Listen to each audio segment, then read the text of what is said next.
if you were to give context to Mhm. somebody that might listen to this that is a 14 or 15-year-old, and you said Evan Transo is different. He experiences the world differently. What did that feel like for you in that time? I'm imagining myself walking around in 14 or 15. Goodness, high school is hard enough Mhm. without experiencing anxiety or hyperdepressive thoughts. So if you would. Yeah, I think you start trying to figure it out, right? So you're like, okay, why am I different? Is it good or is it bad? Because you could say someone who is 6'5", super athletic, that can dunk a basketball in middle school, well, they're certainly different, but that's a very positive difference. You probably have great prospects in your future of going and playing in the NBA or college basketball, getting a scholarship. So that's pretty cool. So I think what happens is first you start trying to identify, is this difference an inherent flaw? Is this difference bad? Is this difference otherwise good? And I'm just experiencing it as something negative right now.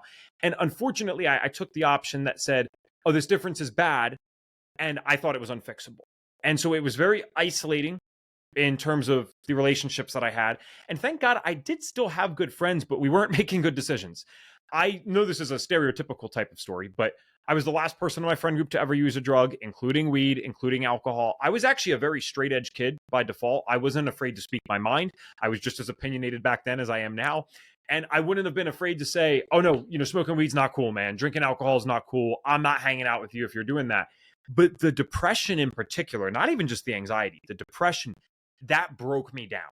That just Mm. stripped me of who I was at my core. It made me shy. It made me soft spoken. Nothing inherently wrong with those things, by the way, but that's not me. So if it's not me, then it is wrong. It's wrong for Evan, that's for sure.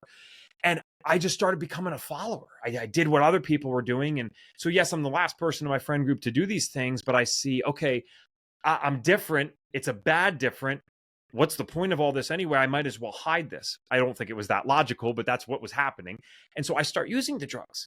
And now I created a new identity for myself that did fit in. I'm the stoner kid. I'm the kid that breaks all the rules and does stupid stuff and can get attention in that way. So now I had my new identity. I didn't have to be unique and weird anymore.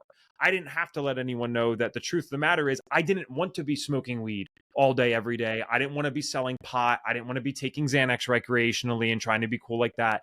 I was hiding all this stuff and living someone else's life that didn't even exist so that I could fit in with an identity that wasn't an ideal one, but it's certainly better than being unique in a crazy way or a severely different way that's not favorable. That's what I did. So I want to give something positive there too. My advice, maybe even though you didn't directly ask that, to someone that's experiencing that difference would be, I don't really think there's a huge thing such as a bad difference. I think you haven't identified how to use it yet in its positive light.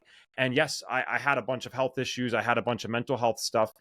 Some of that came from being a thinker. I'm not the most athletic guy. I got a good brain. And I was thinking about a lot of things that people might not have been thinking about at that age. And that was freaking me out and making conditions that I otherwise would have had even worse. I was exacerbating the symptoms. And so when you can look at the things that make you unique and then identify the positives in them, because I swear on my life, this is not motivational speaker Ev coming out, this or self-help Ev, right? There is positives to everything in life no matter what happens. When you find that, then you can use it to your advantage. And one of my advantages was Freddie, another very smart guy, we can go and study things online and read books and read scientific studies without having to really go to college for this specific type of stuff. That's a gift. It wasn't a curse. I just saw it that way at a time. It was a gift to be able to not go to college and learn all these cool scientific terms and be able to recite them accurately for people. So in that uniqueness, in that specialness, realize it's not going to matter. It's not going to be as bad once you're post high school. That's for sure. High school just sucks and middle school sucks for a lot of us. And then try to see where's the gift in this kind of bad thing that I'm seeing right now.